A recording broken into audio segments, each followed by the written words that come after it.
Sige, ikaw you speak English, okay? No, you're the one who first speak English. So, let's stand it. Ito lang, Copy na this is yan. our lot here in Puerto. Yes. It's around 800 square meter.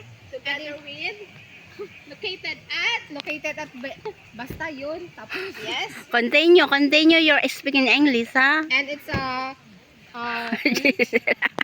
buta na, ubusan na ako. Ano yun? Okay. Basta You yun. can do it. Basta yun ta. Ayan, simula. No, try ko How mag-English. Ashendala is you? Show them. No, no. 800 square meter. As hindi na talaga.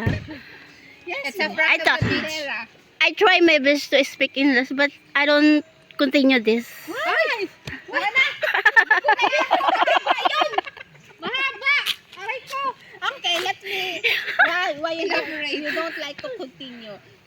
You just follow what you like. How can you know? speak to your grandchildren I know. if you don't know how to speak English? Yes.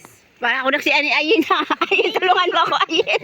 Maybe that's why you like to speak English because you want to meet a foreigner. Patay tayo dyan.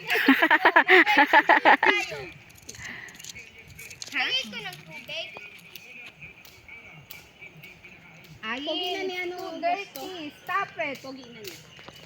Pogi na niya. Ayin!